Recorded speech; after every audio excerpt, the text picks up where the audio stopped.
welcome to Saturday Night at the Movies, the podcast that celebrates classic, cult, and current films and the people that made them, and many other aspects of pop culture. I'm your host, Steve Rubin. Our producer's Ben Shrewsbury, and our signature theme was composed by Greg Lerhoff. Here it's always Saturday night, and our mission is to chronicle film and pop cultural history one memory at a time. Tonight, we're going to get a producer's eye view of some of America's most popular movies of the last 40 years. Joining us is writer-producer Arne Schmidt, who has come up through the ranks as an assistant director, second unit director, production manager, line producer, executive producer, and now a produced screenwriter. We go back 40 years, having worked together on the very memorable John Hughes classic, Pretty in Pink. Welcome to Saturday Night at the Movies, Arne. Thank you. It's good to be here. How is it possible that it was 40 years ago? I mean, what we were talking about this pre-interview. It's in the movie business, you could be out not in touch for 40 years, but I feel like it hasn't been 40 years. Yeah, that's been my experience all throughout, is you don't see people for a long time. When you're working together, it seems like, well, you see on the next one. And sometimes that happens, especially when I was younger. I worked for the same production manager for a while, so it was pretty much the same crew, show after show. But then, you'd see somebody, you'd get close, be friends and everything, enjoy each other's company and all that, and then boom, who knows? Like us, 40 years. 40 years, 40 years. So, where is your hometown? I grew up in Pepper Pike, Ohio. Pepper Pike, Ohio. Pecker Yeah, Pike or Pipe? Pike. Pike, like Pikes Peak, That's right. Pike, Ohio. A little And township outside of Cleveland. okay. And were you a movie-going kid? Were the movies big for you as a kid? Yeah, yeah. Pretty much Saturday matinees with friends, and my parents used to go mostly on Friday nights, but we went often and loved the movies. It was just great, and a lot of westerns back then. On Saturdays, Sure. cliffhangers and all that kind of thing, and yeah, just What, really enjoyed it. what Always was did. your go-to theater? Do you remember the name of it? It was the Shaker Show. The It's Shaker in Shaker Show. Heights, Ohio. There you go. There you Yeah. go. And does any movie stand out as one of the first ones you realize? I know a lot of us who were little, we were taken to Disney cartoons as a choice, but do you remember anything vividly from early times? Yeah, I think the first one that made an impact on me was what the hell is the name of it? It was the debut of Robbie the Robot, Oh, Forbidden Planet. Hidden Planet. Thank you. Oh, yeah. And yeah, and I just really ate that up. I thought it was such a cool movie. Well, you'll get a kick out of this. My friend Bill Malone, who's a horror film director, a great guy, he used to do a lot of archival prop collecting. You go into a dumpster and find the original blasters from Forbidden Planet. One of the movie museums went out of business in Orange County, and he bought the original Robbie the Robot for bupkas, not much. Yeah. He sold it last year or a year and a half ago for $4.5 million. That's probably more than the movie cost. A lot more. Seriously. Because I think that was in the 50s, wasn't it? Yeah, 1956. Yeah. One of the first articles I ever wrote for Cinefantastique magazine was a retrospective. And my editor in Chicago, Fred Clark, says if you're going to go do research on Forbidden Planet, you got to go see Bill Malone. I said, who? Bill Malone. So I find Bill Malone in Studio City. I go in the house, I go into the den, and Robbie's standing there. I almost fell over. Yeah, Robbie was in a few other movies He was. too. He followed in. He had quite an illustrious career. He was in The Invisible Boy. He did it two. I think he did two episodes of Lost in Space. He's in The Twilight Zone. Yeah, no, Robbie and Bill sold it, but I think he also rebuilt it. Bill's very technical. He's kind of a true Renaissance guy. He can build things from scratch, so it was a lot of fun. A lot of fun. So, you've been a producer for so long, and there are big questions now in Hollywood. There's a lot of Sturm and Drang. There's a lot of concerns about where the business is going, and I know this happens every few years. But one thing I wanted to ask you, because you've worked on both small films and big films, you hear the budgets of most films today, especially studio release movies, 100 million, 150 million, 200 million. When they told me the budget of the latest Mission Impossible was 400 million, I couldn't believe it. And I wonder, I was told that the two Avengers movies, the last two back to back, they shot them. I was told by somebody who knows very well that between the two of them, there were over $1 billion.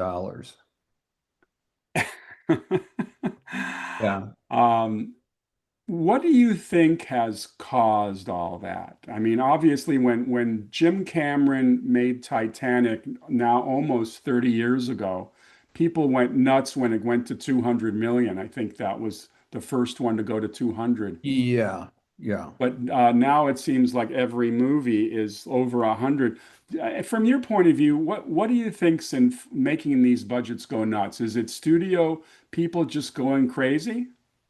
No, I don't think the studio has much appetite for, just saying, oh, we want to make a really big budget movie.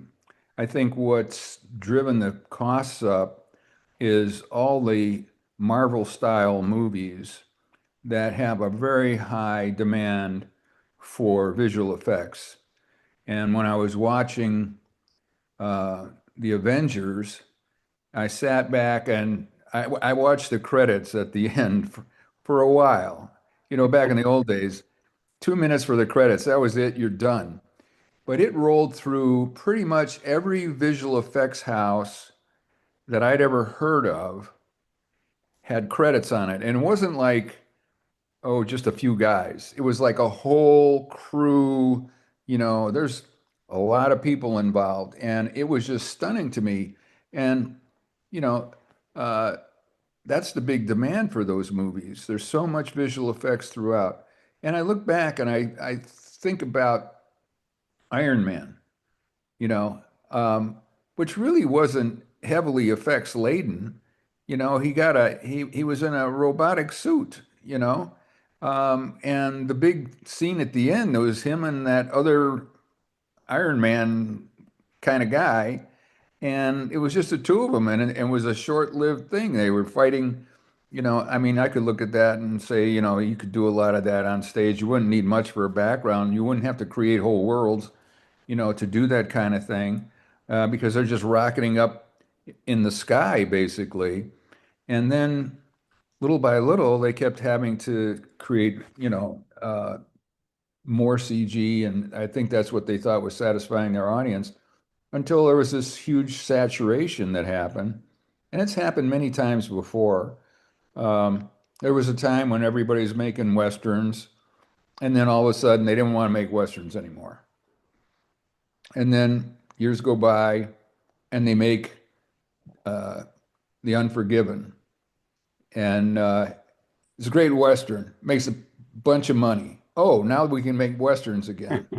World War II was very popular for a long time. Then all of a sudden, oh no, no more World War II. I spoke to an executive once. I had a project about a World War II submarine captains, two of them.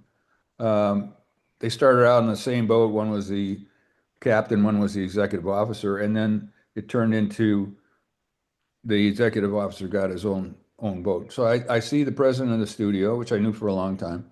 And I said, would you be interested in, a World War II sub movie? He says, oh, World War II? No, no, I don't want World War II. He says, we made a couple of World War II movies and they didn't do well.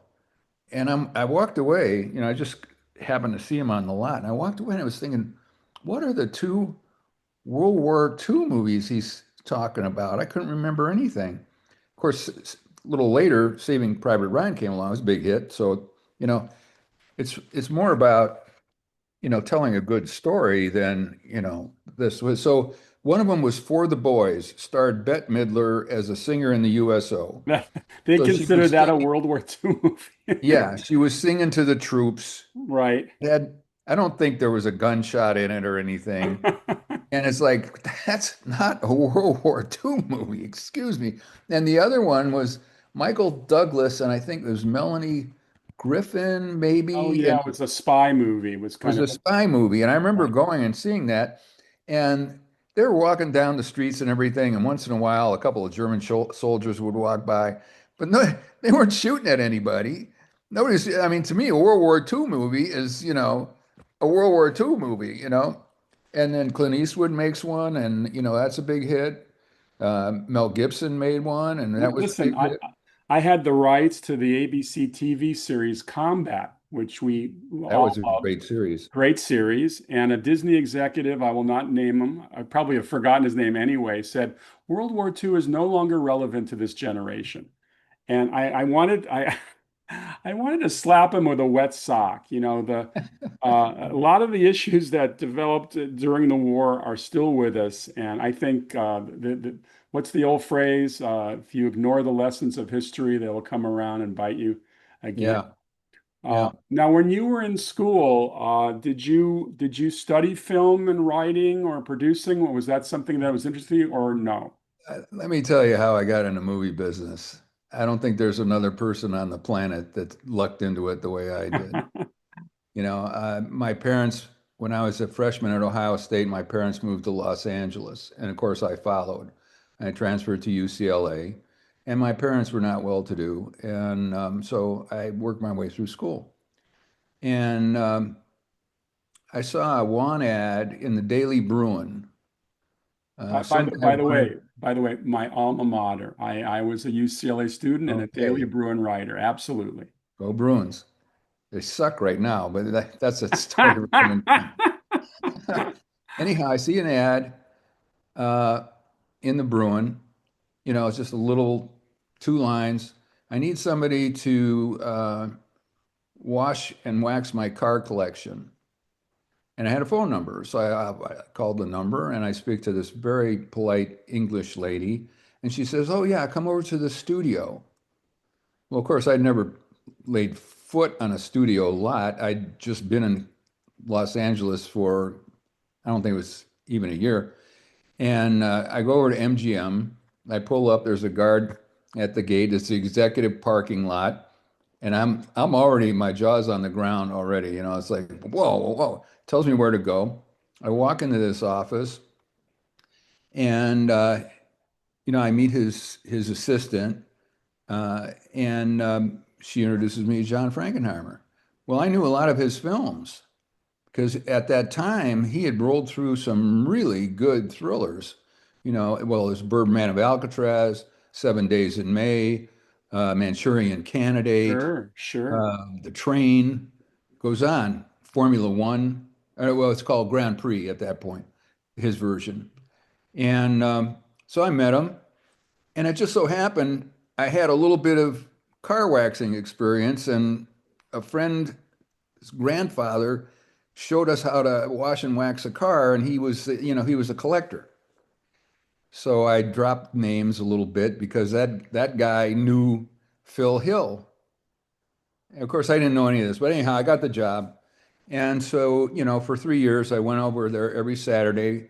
Um, it was 25 bucks. No, it was 20 bucks a Saturday. So it was like 80 bucks a month. And my rent at the time was 67.50. Yeah. It was a while ago. So that was this, yeah, yeah. So this went on, and I got to know him a little bit, and he was really a nice man. And I ended up getting in. Well, I was about to go. It was like 1968.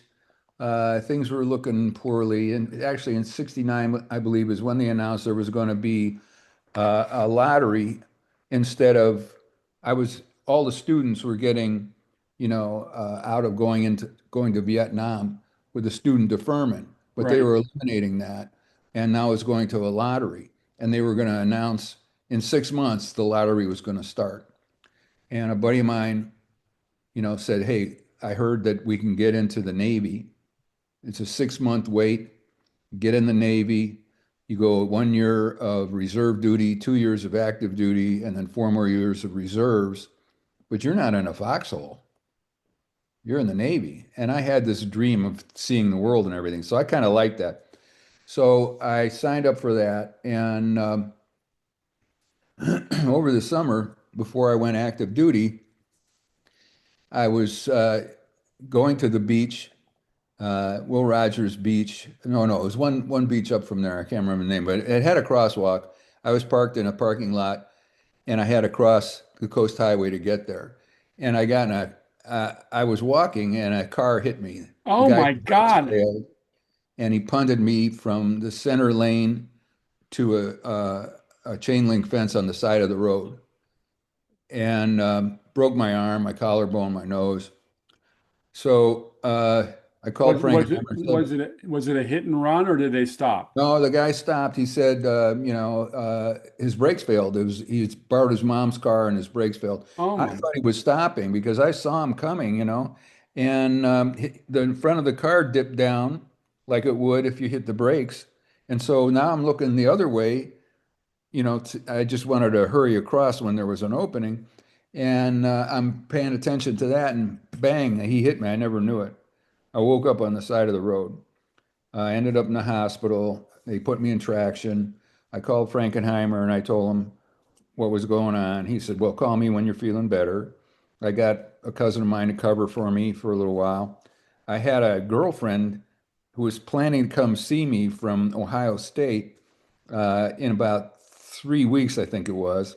And I called her up, and we couldn't do that. And I called the Navy, and they said, "Well, when you're feeling better, come, call us." Call them up. They said, "Okay, come to the Navy Hospital in Long Beach." I go to this Navy Hospital in Long Beach. It's a Navy base in Long Sure. Beach. Sure. And so I go there, and I've got an X-ray of my arm, and this real cranky uh, doctor, he had, there were a bunch of sailors on the base that were, came in the morning trying to get out of a day's work or whatever. And he's looking around, and the guy before me says, "What's wrong with you? You look fine. Come in here," and I was saying, "Oh, this is not going to go well." And he calls me in, and he goes like this. He opens the thing and, the X-ray, and closes it. And he says, "Well, looks like you're not going to make it in the Boy Scouts." And I thought that was like a trick question. I thought the next thing he was going to say was, "But you'll be fine in the Navy," you know, because my dad in World War II had a heart issue and they took him in the Navy, right? Oh, So, so I figured, he's pulling my leg. So I didn't say anything. He says, "What, you don't want to be in the Navy, do you?" I said, "Well, I could live without it." These are quotes. I mean, I've never forgotten that day. And then he went on a rant about how much more money he'd be making right now if he was a civilian. He had, he's stuck in the Navy because, they paid for his, doctor and orthopedic and everything else. So I walk out of there. I'm a free man from the Navy. I get an honorable discharge for medical reasons. So, my record is clear. And I'm recuperating. And I went back to my parents' house because I had an arm in a sling, right? And I'm hanging around, and nothing much is happening.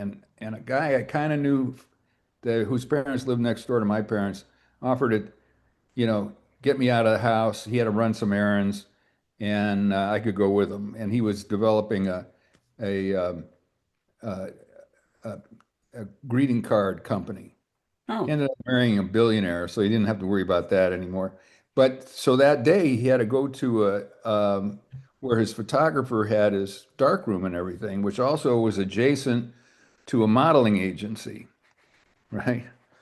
So we go in there, and he's got, headshots of different models and stuff. The photographer, they're sitting there, and I'm admiring all these beautiful women. And one of them comes through the door, and my friend knew her. She'd worked for him. So we go to lunch. Now, if I hadn't been in that accident, there's no chance I ever would have met her because she lived in San Gabriel, which was a long haul from West LA where I was. No chance. And she wasn't going to UCLA. So zero. If it hadn't been for that accident, never would have met my wife for 37 years. Oh, Okay. wow. Okay. So then I call Frankenheimer and he says, well, come by the studio.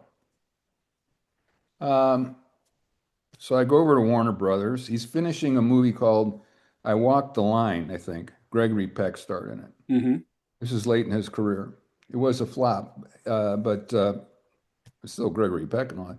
So I meet him on the back lot. He's shooting some kind of a shot in a tank on the back lot. He introduces me to a guy named Phil Parslow, who's his assistant director. He says, "Talk to to Phil, and when you're done talking to Phil, come see me. I got a trailer. You can come see me in the trailer." So I talked to Phil. He tells me that just recently they created an assistant director's training program. And you started out as basically an apprentice assistant director. And after 400 days of work, and they found you the work, you could get your DGA card and become a second assistant director. And he told me what he was making. And, I had the vague idea of wanting to be a lawyer, but I talked myself out of it when I sat in on a law class and saw how deadly boring it was. I actually, a tear rolled out of my eye as I'm sitting in that class, and oh my God, I'm bored to tears.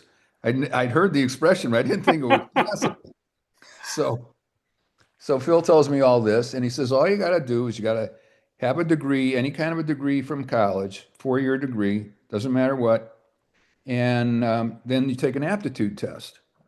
And if you do well on, to get the test, you had to do well on, I'm sorry, you take the aptitude test. If you do well on the test, then you get an interview. So I thought, well, I'll try for it. So I go back and I see Frankenheimer and he says, so did Phil talk to you? And I said, yeah, he did. And he says, well, what do you think? I said, well, I'm going to try for it. I had 1 quarter left of college.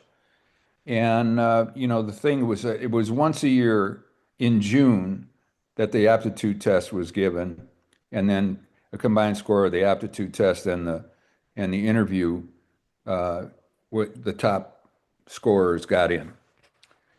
So he says, "Well, great. If you get in, I'll take you with me to Afghanistan. From Afghanistan, we'll go to India, and from India, we'll go to Spain." Wow. Yeah. Is this for that same Gregory Peck movie, or is that something else? No, this is something else. He had, I think it was about, I don't remember the title, but it was about Sir Richard Attenborough, I believe, who was a famous explorer. Oh, right, of course. Of course. And I didn't even know, he didn't mention the name. So he says, hey, come with me. So we go to an ADR stage.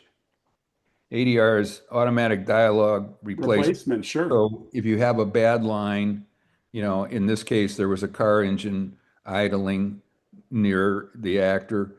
They replace the line. They record it in a clean recording and then they drop it in. They make sure it's in sync and whatnot. So I go in there, I sit down on this nice little stage, and Gregory Peck walked in. And I'm like, Holy I'm crap. just gaga. Now I've talked to kids, they're in college now, once in a while. I mean, I told this story more than once. And I said, and they all look like, and I say, anybody who know who Gregory Peck is, raise your hand. No one. One kind of maybe, I don't know, but maybe. Sounds familiar. He's one of the biggest movie stars of all time, and one of This, my favorites too.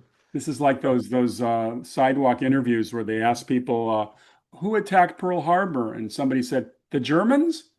Yeah, like that. So I get back in school, and then I take, I had room to take a film production course. So I tried that, and I applied. You have to have your paperwork in at the beginning of the year at that time for a June interview. And I told the guy that running the place that I was graduating in spring quarter and I could give him notes from my dean and everything that I knew my grades were good.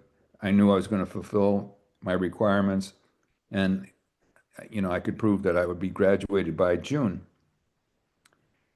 he said, "Oh no, you don't have to bother with that." And then next thing I know, I get a rejection letter because I didn't graduate in time for the deadline. Oh, Yeah. So I asked him, I said, well, I didn't ask him. I asked Phil Parslow, who became a big, he was an executive at MGM eventually. Um, he says, you got to try again next year. So I knocked around, I got some part-time work, full-time work, now you know. this offer that Frankenheimer gave you to travel around the world, that would be when you get into the program. Oh yeah, Yeah. yeah. So that's waiting for you. He I never see. made that movie. He never made that movie. Interesting. So, So let's cut ahead to you getting into the program because I'm sure you did get into the program. well, before I got in the program, so the second time I took the interview and I took the aptitude test and I got the interview and in the interview, was faking it about, they give you these hypothetical questions. Anyhow, I didn't get in. Oh, you didn't get in. Oh, No. And at that point, I had gone to this film production class and I'd met a couple of people and we had a little tiny bit of a network. And I found my way into the American Film Institute and met a young director that wanted to make a documentary. And he happened to meet Gene Corman, Roger Corman's brother. And one thing I led to another, but Gene, became the uh, producer of the Big Red One yeah, yeah, years later. years later. But at that point, this guy, Barry, uh, Gene, he told Gene he wanted to make this documentary about circus freaks. And Gene got all excited because Roger had made a movie called Freaks, shot it in 2.5 days, right? And it was a cult classic. And when you say It Roger, was really bizarre. you mean Roger Corman, of course. Yes, Roger Corman. Right. And so Gene got really interested in this guy, Barry Pollock. And he gave him some pages from a script he was doing. And Barry and I sat down together and, he's working on the pages and I'm sort of just bouncing stuff off of him. Next thing you know, he gets this job for Gene. And I said, well, if you get the job, I want to be the assistant director. So I got to be the assistant director. I didn't know what it meant. All I knew was the name, And what was the name of the movie? Cool Breeze. Cool. Was that a feature or was that a It was documentary? a feature for MGM. It was a feature for Yeah, MGM. it And was a who was black exploitation movie. Black Exploitation? Who do you Yeah, remember who the star was? Thalmus Rasulullah. Oh, I know exactly who that is. Okay. I worked with Well, him in 1990 on a movie called Mom and Dad Save the World. yeah, very good guy. Good I like him guy. a Good lot. guy. Anyway, so I go and take the test again. This is my third try. And I get the interview, and they say, so what have you been doing in the last year? I says, well, I've been assistant director on 3 features because I got 2 more for the Cormans. So they let me in. Of course, they let me in. I would get in anyway, But and then I had the decision to make: should I stick around with Gene, who was, offering me a promotion, or should I go, and do studio movies? And it was not much of a decision. I really wanted to be involved in the big, real studio movies. And then, things just took off from there. Uh, Well, but I looked at your credits and you have some wonderful credits and we'll get to some of them, but certainly working for Sam Fuller on the Big Red One, which I believe was shot in Israel partially. a lot of it, yeah. It was And shot about 3 weeks in Ireland. 3 weeks in Ireland, and you're listed as a second unit director. I wasn't really a second unit director. I was assistant director. I don't know why that's credited that way. I Okay, was assistant director. so you work directly with Fuller. I mean, Fuller is a Yeah. legend in the business. As I recall, in one of his films, maybe on all of his films, he keeps a loaded gun near him, and when Oh yeah. he want he wants something to happen, he fires a gun in the air. Is that true?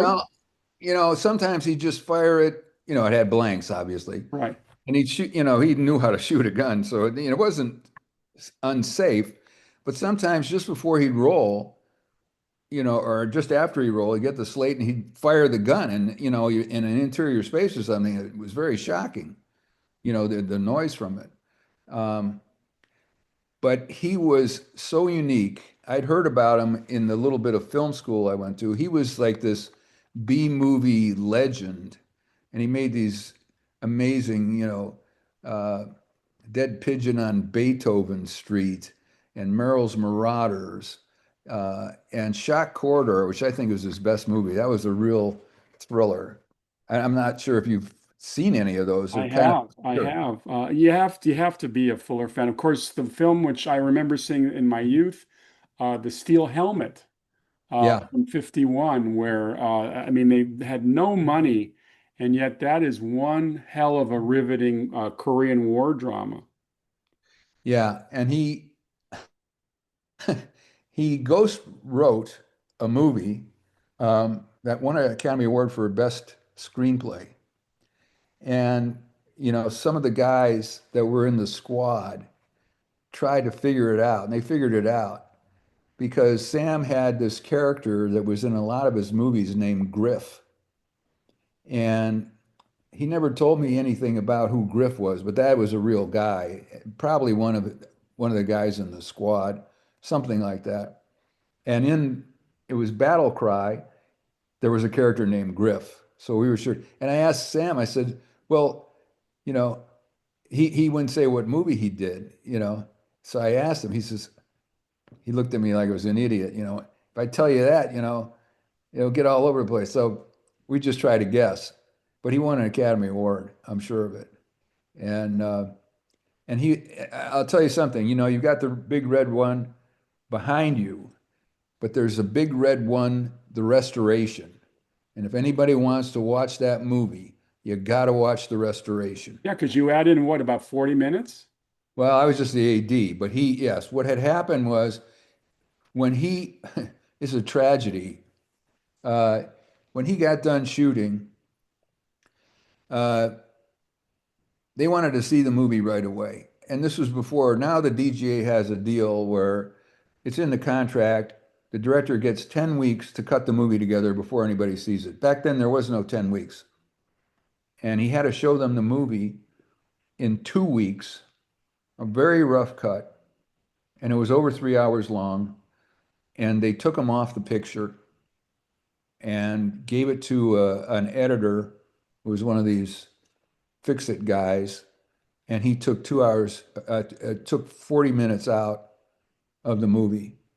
And, it's not a bad movie, even with the 40 minutes out, but everybody who worked on the movie was so disappointed. I mean, Sam lived that movie. This was not Yeah, something I he mean, made he up. for the listeners and viewers who are watching and listening, Sam Fuller was an actual member of the 1st Infantry Division and landed on Omaha Beach on June 6th and lived through all those horrors. And the big red Got one a with Silver the Star on Omaha Beach. silver star. I don't know how anybody survived on that beach. It's a miracle Yeah, and he talked about it, and it was way more gruesome than any movie. Uh, can depict. but he started in the invasion of North Africa. Then he was in the invasion of Sicily. Then he went on D-Day, fought through to, I think it was Belgium, to the Hurtgen Forest in the Battle of the Bulge, which was one of the most hellacious battles Right. in World War II, and ended up liberating a concentration camp.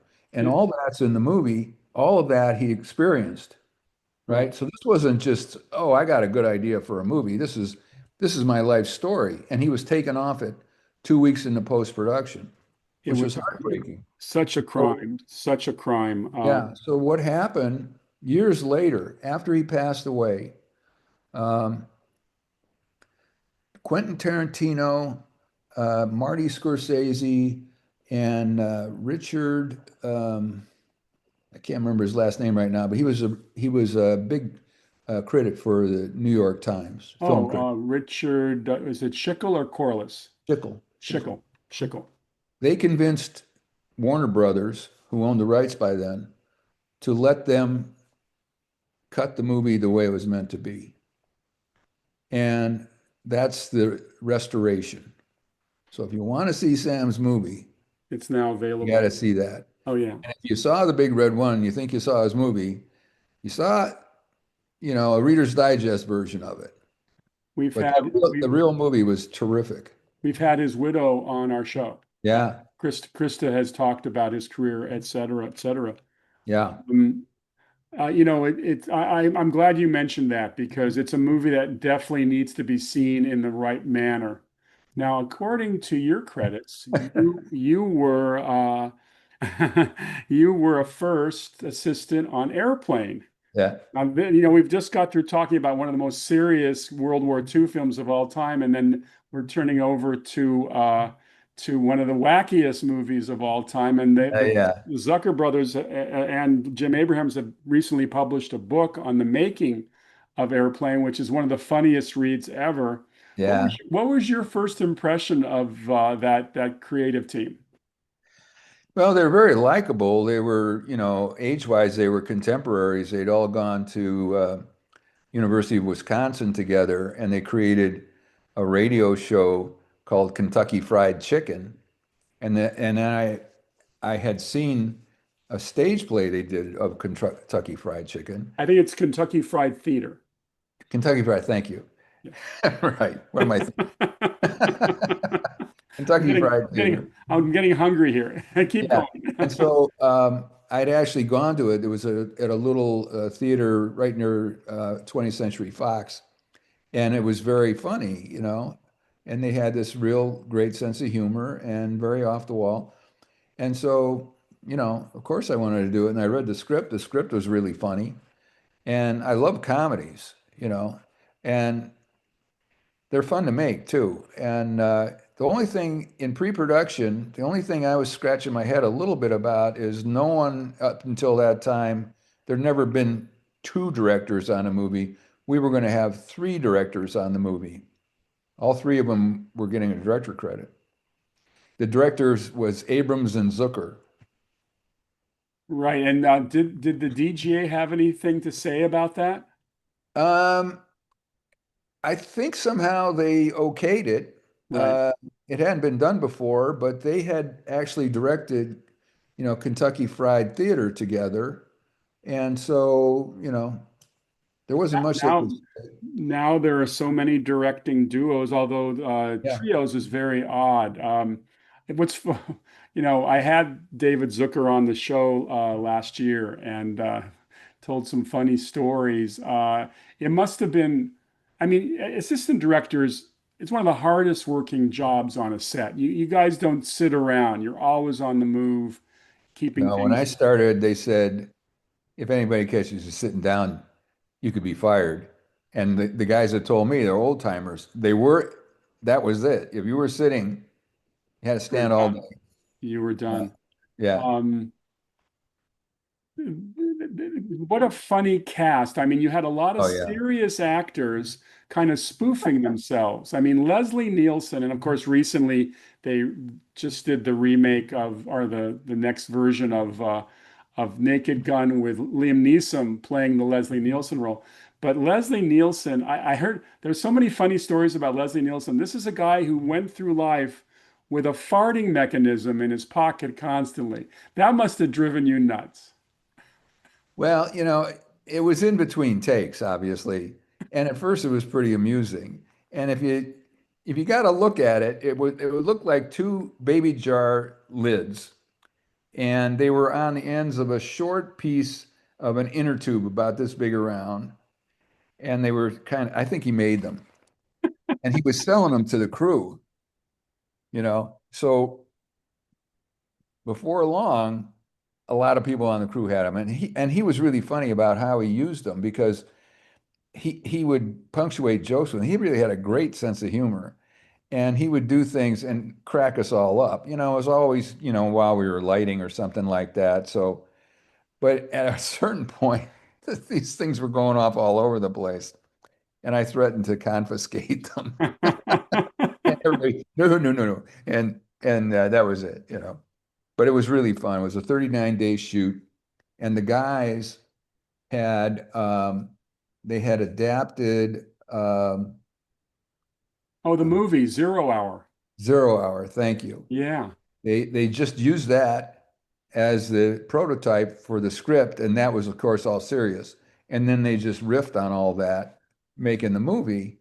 But they also, what they did was they shot the movie shot by shot, like Zero Hour. In other words, I'd say to them, "Well, do you want a shot over here or do you want a shot over there?" No, no, this will be fine. This is going to work just fine. Okay, I was just trying to be helpful, but I didn't realize they had the whole movie figured out thanks to that, Zero Hour. Right. And they were really good to work with. There was no issues with the three of them. Jerry was the spokesman who spoke to the cast. The other two guys sat at a monitor not very far away, and they'd watch every take from the monitor, and rarely had any issues with what was going on. Once in a while, they'd have a little idea or something like that, but it was really smooth as silk. It was such a pleasure.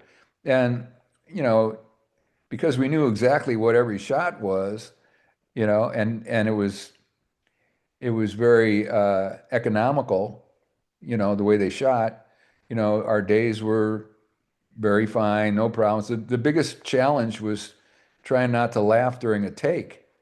Arnie, there's a moment where they're showing El Al Airlines pulling into the terminal, and the airplane itself is wearing a prayer shawl.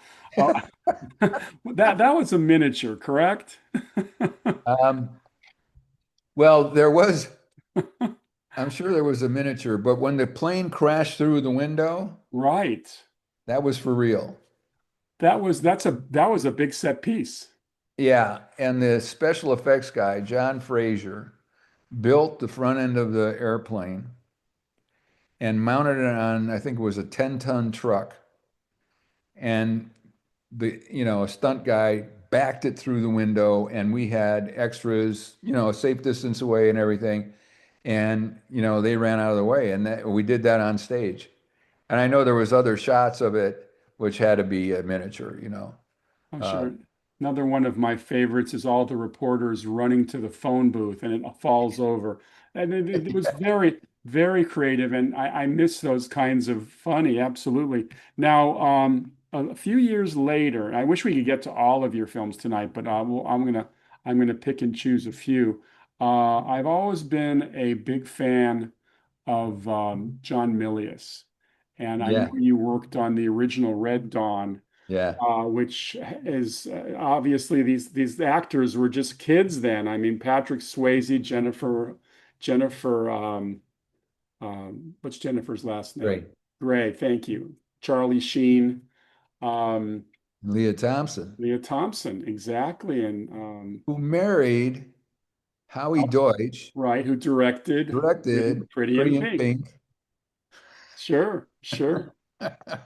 Tell me about working with John Milius. That must have obviously a very different from the Zucker brothers. Milius is kind of he's almost a little bit of a throwback to San Fuller in a way. Yeah, he had a lot of attitude. The first time I met him, I went into his office at Paramount. He was one of the writers, the go-to writers for Paramount for a number of years. The other one was Larry Ferguson, who's a good friend of mine, and they were good pals. And so Larry told me some stories. But the first time I walked into his office, instead of having movie posters on the wall, which most people did, he had posters of atomic bomb explosions. And on and he was a gun nut.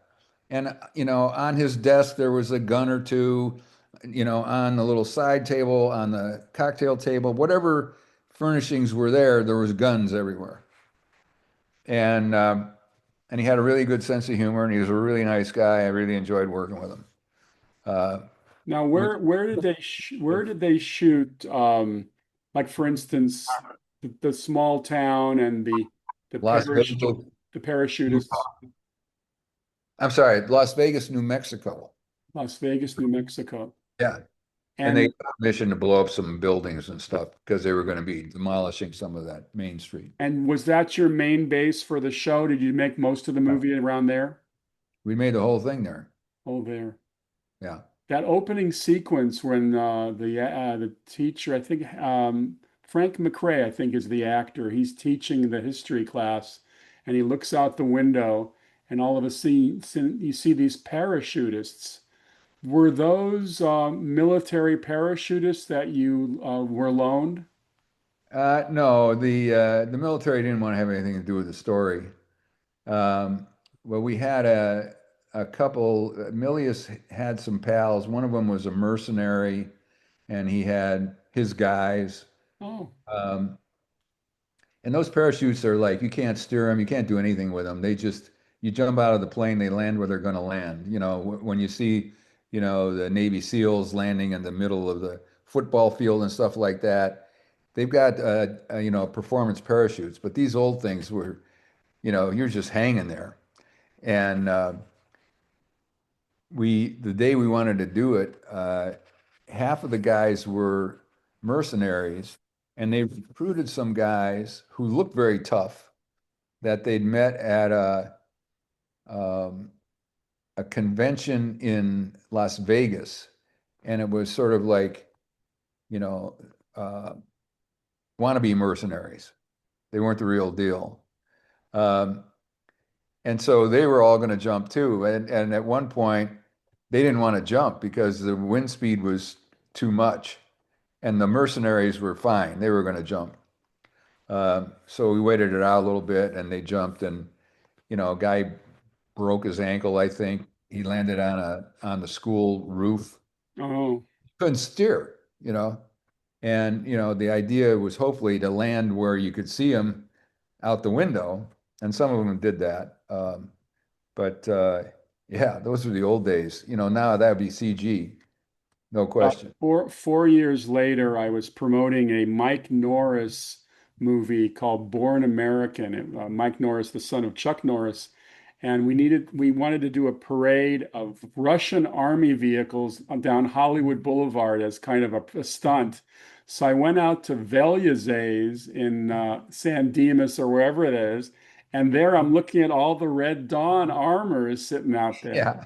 And we ended up using one of the Red Army trucks and a Jeep or something of that. But a lot of firepower in Red Dawn. And being a Milius film, he did not spare the explosions, but I thought the action stuff was really well directed. Yeah. Yeah. He was totally into that. He was a very good director. He was a little quirky, but he had this tough demeanor, and he was really a pussycat underneath that. Yeah, I yeah. remember my daughter, who was about 2 years old, uh, had a spill, not on the set or anything. She wasn't on the set, but at home, and she fell, bonked her head, and we were afraid. We took her to, emergency room and all that. And he was just so kind-hearted about it. And he says nothing worse than, having a baby get hurt and all this kind of thing. And, this is a whole nother side of him. But he was a really nice guy. Oh, yeah, yeah. And, he wrote some amazing stuff. Oh, yeah. No question about it. Of course, some of it is credited. He's credited with writing the famous Quint speech in Jaws. A lot of that, which seems very much it. Yeah. His type of stuff. Let's talk a little bit about working with Mel Gibson on We Were Soldiers. I mean, another terrific war picture with great scope. Mel has his issues and over the years, but my impression is seeing with his work in We Were Soldiers and of course Braveheart and a lot of the other films, good director. Yeah. Same writer for both those movies, Randy Right, Wallace. right. Where, And where did you end up shooting We Were Soldiers? well, we shot in South Carolina at a military base for most of it. Um, and then we shot some of the action stuff. Well, I shouldn't say most of it, about 3 or 4 weeks, in the homes around the base and that kind of thing. And then the action, the Army was completely cooperative because Hal Moore was a legend in the Army. They definitely wanted to tell his story, and it was based on the book We Were Soldiers Once and Young that Randy adapted. The studio wanted him to take out the uh, We Were Soldiers once ago and young. Yeah, Too it was long a too title. long a title, so that's how I got shortened. But Hal came and visited at the beginning. Um, Mel was totally professional. There was nothing, no reason to raise an eyebrow about anything. He was totally into it and not a problem whatsoever. And Randy, this was an unusual experience for me, but because by then I'd been a producer and I was given the script to do a budget for Randy Wallace, and I got to meet him, and we talked for a while, and he directed one other movie. I think it was The Three Musketeers or something, and he did it in England, and he had a real issue with his assistant director. And the guy walked off for some reason, and he didn't really explain to me why. So, but I was trying to find out what was going on, and what happened was that when the assistant director walked off, the second assistant took over, um, which I said, that ain't right. You know, uh, the guy had never been a first assistant before. All of a sudden, he's doing the job for you. I said, that isn't right. If I had been there, I would have filled in until we got somebody to replace him. So I rued those words because we're doing the movie, and the assistant director, who was once a trainee of mine, and a good assistant director, somehow there was a communication gap between him and Randy. And, he managed to say things that, he didn't think were, an issue, and Randy took issue. And I talked to him about it a few times. And finally, we'd shot that morning, and it's a major action scene with a helicopter coming in and taking wounded, soldiers onto the helicopter and flying away. And there's all these gunshots, all this stuff is going on. And at lunch, Randy said to me, "How big a deal is it for me to fire the assistant director?" And I said, "It's a pretty big deal right now, I mean, could we give him a couple of days until we get somebody here or something?"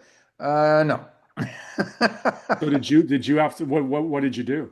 Yeah, I took the walkie-talkie, and after lunch, the first shot was a helicopter coming in. Guys were rigged with squibs. It landed. They threw the guys into the helicopter and took off and everything.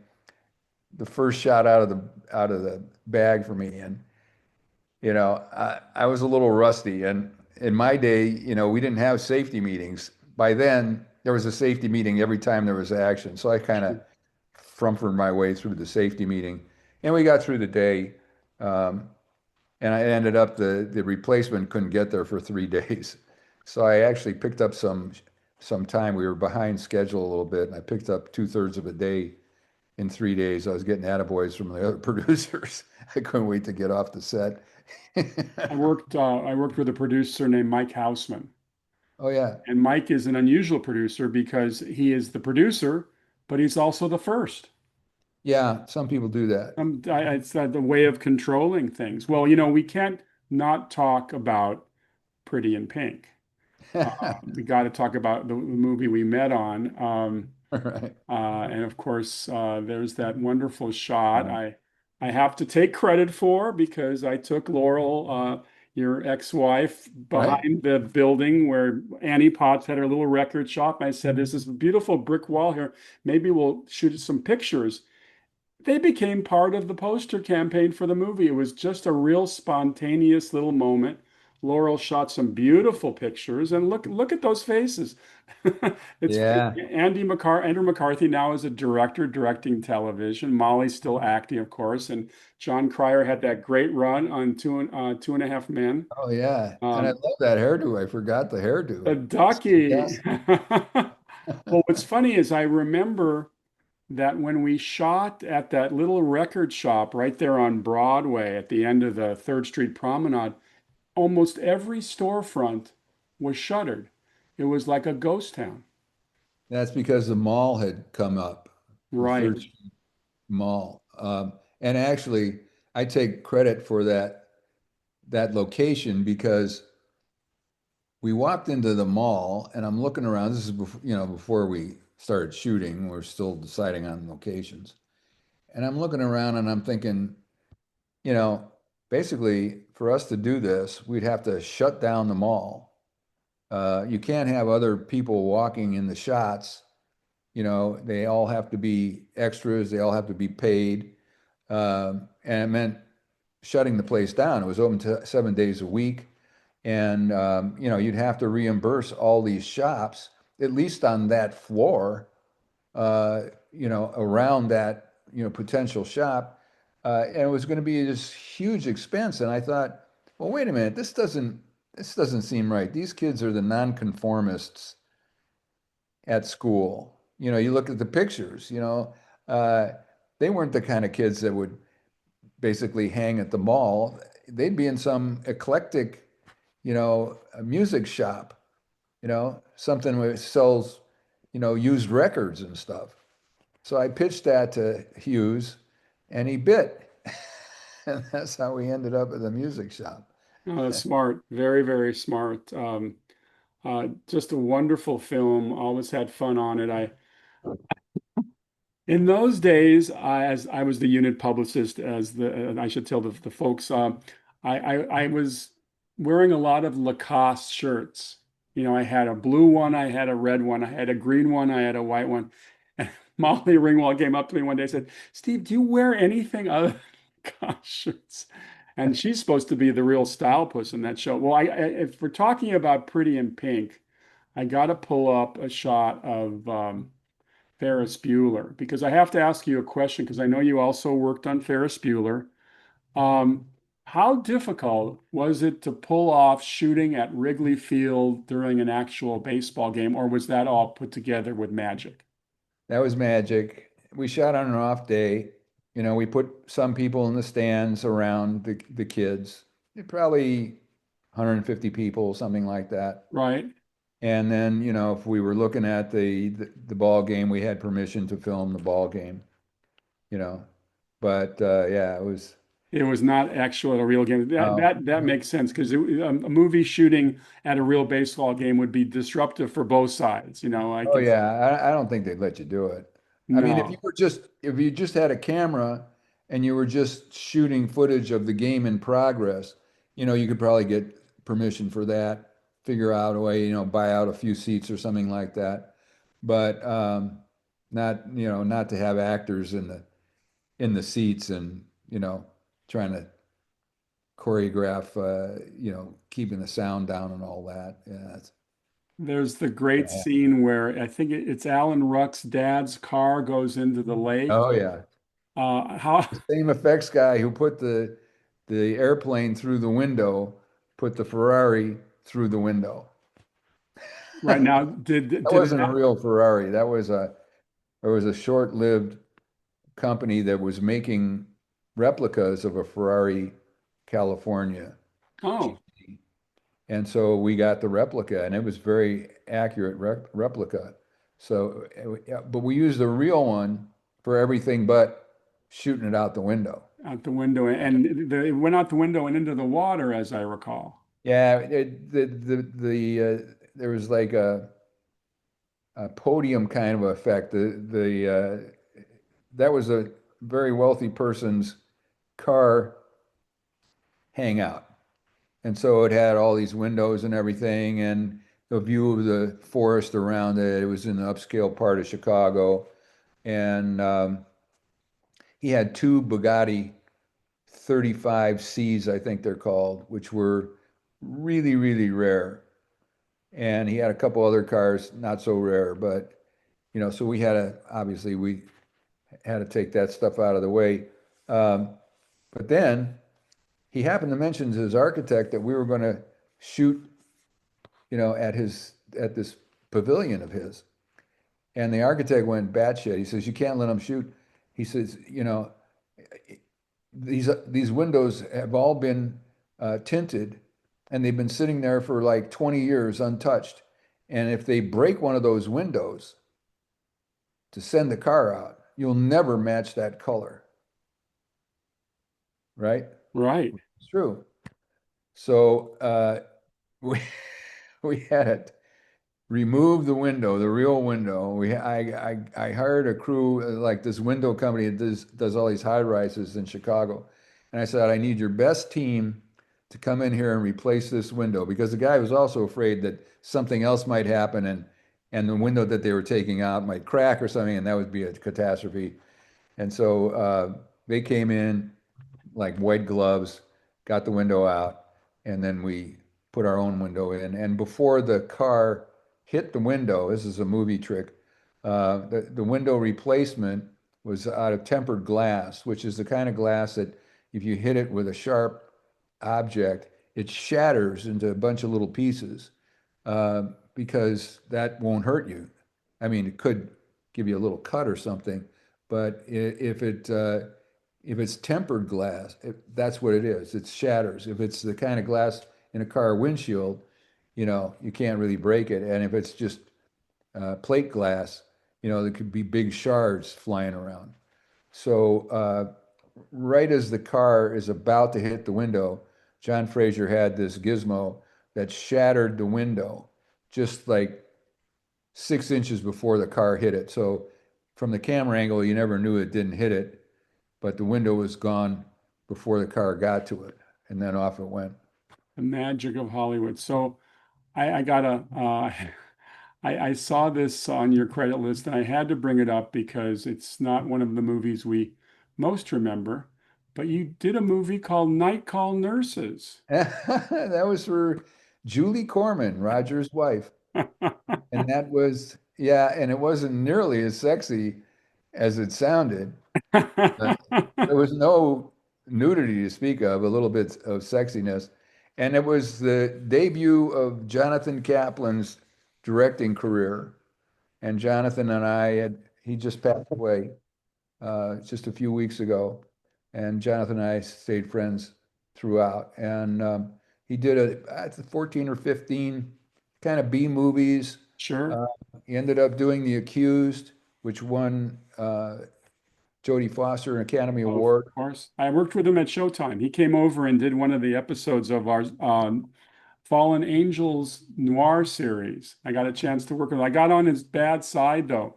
I Uh-oh. I was standing on the set one day in the first day of shooting. And the first day of shooting, you got to be very careful as a publicist because you have no power whatsoever. Not that you ever have any power, but you don't ask the director, what year is this taking place?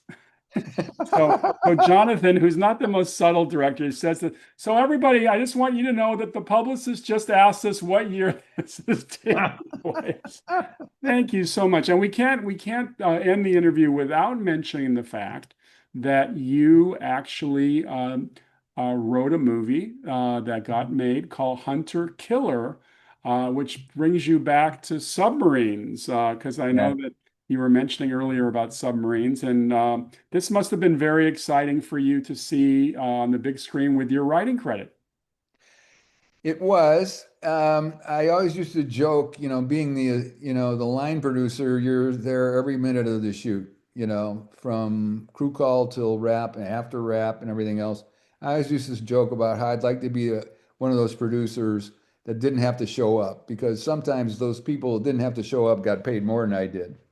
And on that movie, I didn't show up. I mean, they didn't. They shot it overseas in London and Bulgaria, and they didn't invite me to go. So, I wasn't, although I wrote it, I got a producer credit as well. I wasn't the, creative producer on it. And there were a few things that happened that kind of had me head slapping myself because there was a few really dumb things. And it turned out that I hadn't watched it since then. But when it came on to Netflix, I decided I'll watch it again. And they cut the dumb things on Oh, Netflix. they're smart. They're They had smart. a much better editor come in and do some fixes.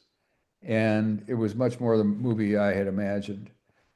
They cut around one actor that was highly mediocre. Um, and the action was tightened up and everything is, and by getting, there was an introduction to Gerard's character that I despised. I won't get into it now, but they cut that. When I was like, oh yeah. Arnie mentions Gerard, the star of the movie is Gerard Butler. Of course, has done a lot of action pictures. Well, Arnie, this has been absolutely wonderful hearing all about your experiences. We could probably go on for another hour. Um, you've I done think call me back sometime. Yeah, no. I think it This would was be fun. fun. Everybody, you've been listening and watching Saturday Night at the Movies. I'm your host, Steve Rubin.